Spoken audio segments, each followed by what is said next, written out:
Aujourd'hui, on va voir la première partie du sujet national 2014, session normale, suiveur à 2 axes, unité ADC plus analyse fonctionnelle, matière sciences de l'ingénieur, deuxième année, sciences et technologies électriques. Voici la première page du sujet.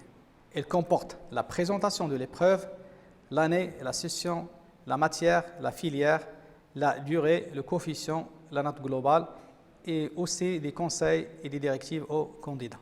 Le produit support de notre sujet est le suiveur solaire à 2 axes. Il comporte 21 pages, de 2 à 11 socles du sujet, comportant les situations d'évaluation, de 12 à 15 documents ressources et de 16 à 21 documents réponses. Donc le sujet comporte 4 situations d'évaluation. Situation d'évaluation, 1 analyse fonctionnelle, 2 études du mécanisme d'élévation, 3 études énergétiques et 4 études de l'acquisition et de traitement. Chaque situation d'évaluation s'organise en une ou plusieurs tâches qui comportent une ou plusieurs questions. Donc voici le socle du sujet, comportant la présentation du sujet et les situations d'évaluation des unités T, ADC, ATC et l'analyse fonctionnelle. Donc vous devez lire attentivement la description et le fonctionnement du système. Voici le document ressources à exploiter. Et finalement, voici les documents réponses à rendre là où vous allez rédiger vos réponses. Donc, introduction. Une installation solaire photovoltaïque produit de l'énergie électrique grâce à des panneaux photovoltaïques, modules photovoltaïques. Cette énergie peut être ensuite emmagasinée dans des batteries ou injectée dans les réseaux électriques à travers des onduleurs. Pour améliorer le rendement de plus de 30% d'une installation solaire fixe, CC est équipé d'un système d'orientation appelé suiveur de soleil ou tracker solaire. Donc, comme vous le voyez sur la figure 1.1, la trajectoire du soleil varie selon les saisons. Donc, le suiveur solaire ou tracker solaire permet de suivre cette trajectoire sur l'axe est-ouest, angle azimut, et sur l'élévation, angle zénith. Donc, pendant la journée, un programme astronomique calcule la position du Soleil et ordonne à l'automate programmable de positionner le module photovoltaïque sur les 2 axes zénith et azimut de telle façon à avoir l'angle réel égal à l'angle consigne. Le suiveur reste en position couchée du Soleil pendant la nuit. Description. Le système suiveur solaire est composé de, figure 2, d'une structure métallique pour supporter le module, de 2 moteurs M1 et M2, M1 pour déplacer le module photovoltaïque sur l'axe est-ouest, azimut, et le moteur M2 pour positionner le module photovoltaïque en hauteur zénith. D'une armoire de commande qui contient un automate programmable API, et des appareils de protection, d'une armoire contenant les onduleurs et bien sûr des capteurs de détection suivant les angles zénith et azimut. Et finalement, un capteur de détection de vent anémomètre. Fonctionnement. L'une des solutions constructives pour suivre le cours du Soleil consiste à commander le suiveur par un automate programmable industriel associé à un programme de calcul astronomique se basant sur l'horloge, base de temps de très haute précision, et qui permet de déterminer à chaque instant de l'année la position du Soleil par rapport à l'emplacement géographique de l'installation et ordonne à l'automate de positionner le module photovoltaïque sur les 2 axes zénith et azimut. Lors d'un vent violent, le module photovoltaïque prend une position horizontale de sécurité. L'alimentation du système suiveur est assurée à la fois par le module photovoltaïque à travers des onduleurs triphasés et aussi par le réseau électrique triphasé 400 volts 50 Hz. Donc un onduleur qui permet de, bien sûr, transformer l'énergie électrique continue en énergie électrique triphasée. Donc voici la position normale et voici la position de sécurité lorsque la vitesse du vent est supérieure à 72 km/h. Situation d'évaluation 1, analyse fonctionnelle, expression de besoin. Complétez le diagramme Beta-Korn. Vous savez que pour énoncer le besoin, on utilise l'outil Beta-Korn. Donc, pour utiliser l'outil Beta-Korn, il faut répondre à 3 questions. Donc, à qui le système rend-il service? La première question.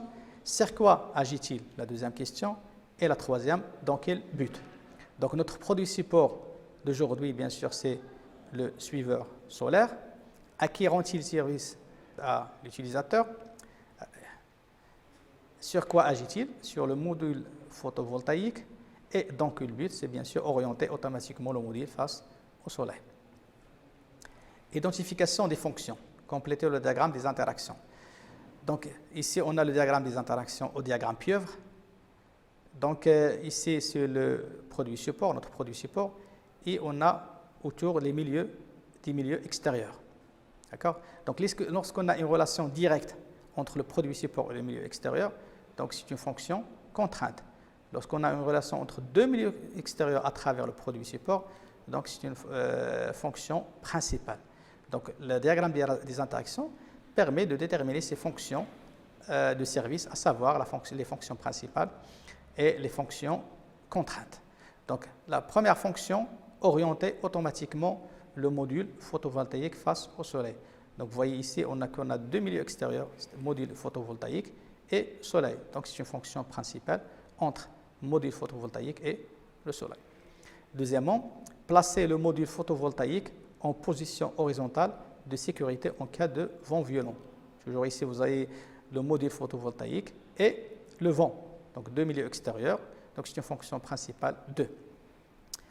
Être alimenté par le module photovoltaïque, donc ici on a une relation directe entre le produit support et le module photovoltaïque, donc c'est une fonction contrainte.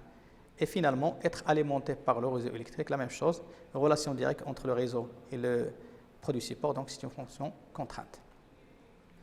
Calcul de la consommation du système suiveur. Le suiveur, lors du déplacement du module photovoltaïque, absorbe de l'énergie électrique. Ensuite, connaître le pourcentage de cette consommation par rapport à l'énergie produite par le module photovoltaïque par jour d'ensoleillement.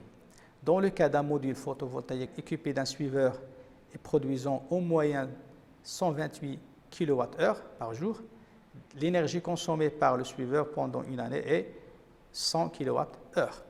Calculer l'énergie consommée par le suiveur pendant un jour en considérant une consommation uniforme pendant 365 jours. Donc on a ici la consommation pendant une année et on désire avoir la consommation pendant un jour. Donc il suffit de diviser 100 kWh par 365. Donc on aura une consommation de 274 Wh. Calculer en pourcent le rapport entre l'énergie consommée par le suiveur et l'énergie électrique produite par le module photovoltaïque par jour d'ensoleillement. Commenter succinctement le résultat obtenu au niveau de la consommation propre du suiveur. Donc ici, on a la consommation qu'on vient de calculer journalier et on a la production de 128 kWh. Donc il suffit de faire le rapport. Donc on aura une valeur de 0,21%. Donc comme vous voyez que la consommation elle est très inférieure comparée à la production. Donc la consommation propre du suiveur est négligeable par rapport à la production du module photovoltaïque. Relevons des facteurs de puissance du suiveur. Le réseau triphasé 230 volts, 400 volts, 50 Hz alimente les deux moteurs triphasés équilibrés dont les caractéristiques sont les suivantes. Pour le moteur M1, moteur pour azimut, puissance utile 0,25 kW, le rendement 69%, facteur de puissance 0,65. Moteur M2, moteur zénith, puissance utile 0,75 kW, rendement 70%, facteur de puissance 0,77. La consommation de l'énergie réactive par les deux moteurs des suiveurs augmente le courant appelé et donc augmente les pertes par effet Joule, d'où l'intérêt de relever le facteur de puissance. Quelle relation existe-t-il entre la tension composée U et la tension simple V en triphasé? Bien sûr que la tension composée est égale à racine 3 fois la tension simple. Donc on aura U égale à racine 3 fois V. Comment sont couplés les enroulements statoriques des deux moteurs M1 et M2? Donc on va voir le document ressource 2. Vous pouvez voir ici dans la caractéristique du moteur qu'il est mentionné M1 triphasé Y. Y, ça veut dire qu'il est couplé en étoile. La même chose pour le moteur M2. Donc le couplage, tout simplement, c'est en étoile.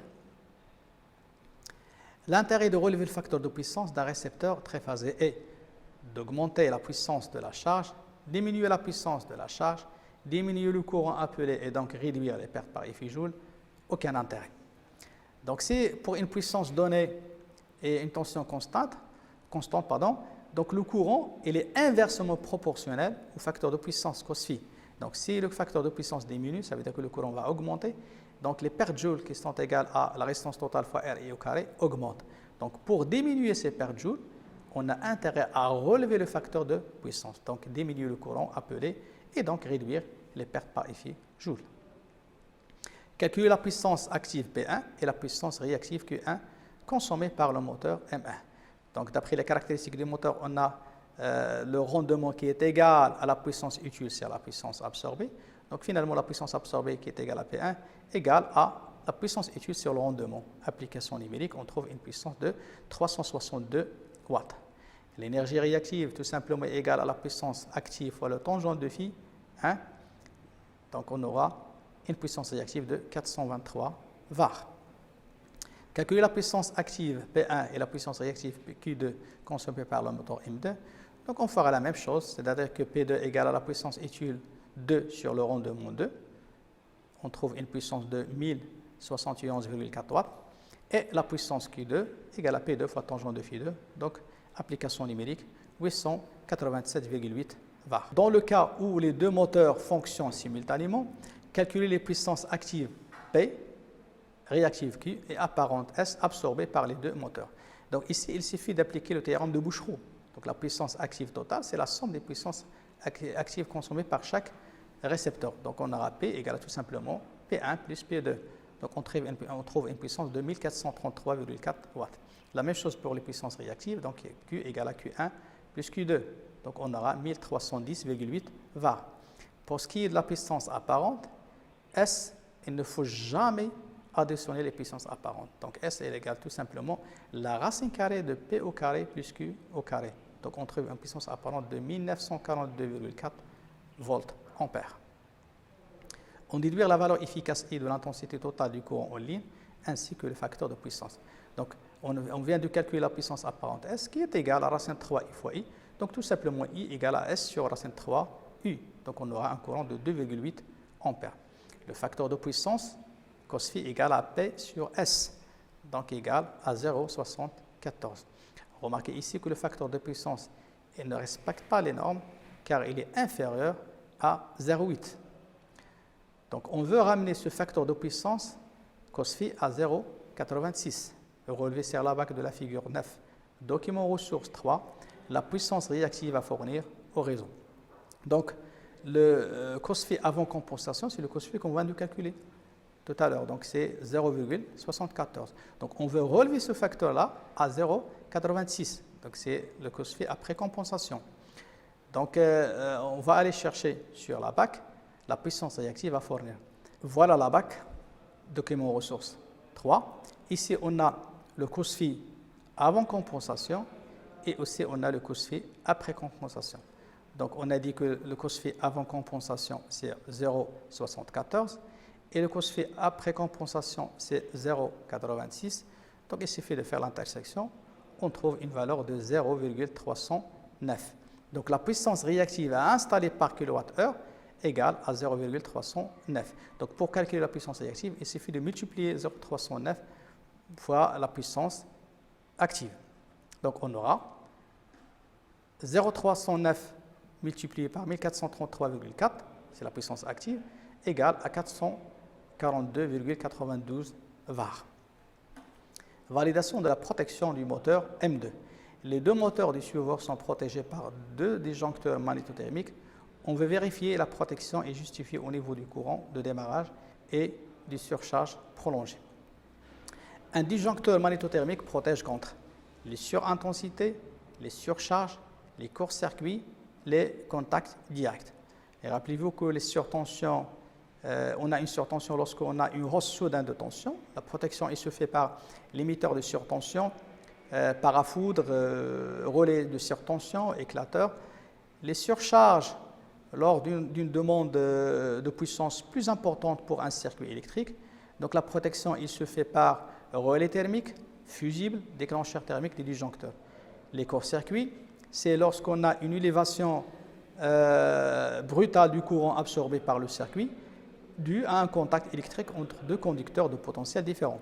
La protection, il se fait par fusible ou déclencheur magnétique des disjoncteurs.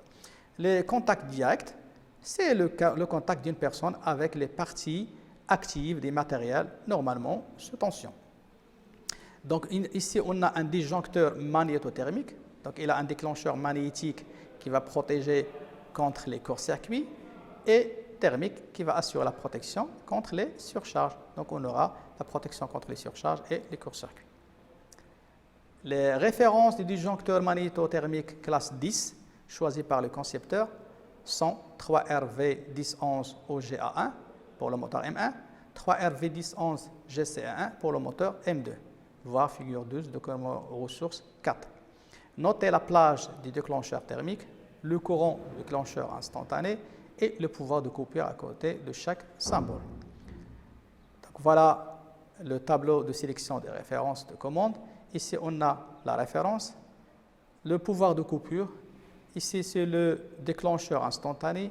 Ici, c'est le domaine de réglage du déclencheur thermique ou la plage de réglage du déclencheur thermique. Et c'est la puissance du moteur.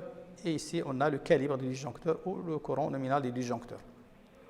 Donc, pour le moteur M1, on a la référence du disjoncteur 3V1011 OGA1. Donc, voilà la référence ici. Donc, il suffit de lire la ligne. Donc, ici, on a le pouvoir de coupure égal à 100 kA, le réglage du déclencheur instantané 13 A, la plage du relais thermique est 0,7 à 1 A. Pour ce qui est du moteur M2, donc la référence 3V1011 1C1, donc la même chose, le pouvoir de coupure 100 kA, le courant de déclencheur instantané 33 A et la plage de réglage du relais thermique 1,8 à 2,5 A. Quel est le mode de démarrage de chacun des deux moteurs? Donc, on va aller au document ressources 2. D'accord? Vous voyez ici que les deux moteurs sont alimentés directement. Donc, on a un démarrage direct et alimenté par deux contacteurs, c'est-à-dire qu'un démarrage direct, deux sens de marche. Donc, tout simplement, le mode de démarrage est démarrage direct. Donnez le courant de démarrage ID du moteur M2, des init, voir figure 10, document ressource 3. Donc la puissance du moteur 2 est de 0,75 kW. Ici, on a les puissances. D'accord? Donc voilà 0,75. Donc on cherche le courant de démarrage sur le courant nominal. Voilà le courant de démarrage sur le courant nominal. Donc il est égal à 4,5. Donc on aura ID sur UN égal à 4,5. Le courant nominal du moteur égal à peu près 2 ampères, plus précisément 2,01. Donc le courant nominal égal à 2,01 ampères. D'où on peut tirer la valeur de courant de démarrage. Donc courant de démarrage égal à tout simplement 4,5 fois le courant nominal. Donc on aura une valeur de 9 ampères. Est-ce que ce courant déclenche le relais magnétique du disjoncteur? Pourquoi? Remarquez qu'on a choisi le courant de réglage du disjoncteur magnétique est M égale à 33. Donc cette valeur de 9 ampères elle est inférieure à 33, donc ce courant ne déclenchera pas le disjoncteur. Donc non, car ID est inférieur à 33 ampères. Supposons un courant de surcharge IS égale à 15 ampères sur M2. Il dure 5 secondes. Relevez sur le graphe caractéristique temps courant, figure 11, document ressource 4, le temps minimal de déclenchement du relais thermique du disjoncteur et conclure. Donc voilà la caractéristique temps courant. Ici, on a le courant sur la valeur du courant nominal, c'est-à-dire le calibre du disjoncteur. Donc il faut chercher le calibre du disjoncteur. Donc rappelez-vous de la référence du disjoncteur. Donc le calibre, tout simplement, il est ici égal à 2,5 ampères. Donc IN égale à 2,5 ampères. Donc on va calculer ce rapport. IS égale à 15 sur 2,5, on trouve une valeur de 6. Donc, on va aller vers la caractéristique. Donc, 6, il est ici. Remarquez ici qu'on a 3 courbes. D'accord? On a ici la courbe pour charge bipolaire classe 10. Au milieu, charge tripolaire classe 10 et charge tripolaire classe 20. On a ici classe 10 et on a une charge tripolaire. Donc, on va choisir la courbe qui est au milieu. D'accord? Donc, on va placer 6, le rapport. L'intersection avec cette courbe au milieu donne une valeur de 10 secondes. Donc, on a le temps égal à 10 secondes. Donc, la caractéristique temps courant du disjoncteur classe 10, t égale à 10 secondes. Conclusion, bien sûr. Remarquez que ce temps-là, il est inférieur à 5 secondes. Donc, le disjoncteur ne déclenche pas. 5 inférieur à t égale à 10 secondes. Donc, le thermique du disjoncteur ne déclenche pas. Voilà, merci de votre attention. Je vous invite à voir la deuxième partie dans la seconde vidéo. Merci et au revoir.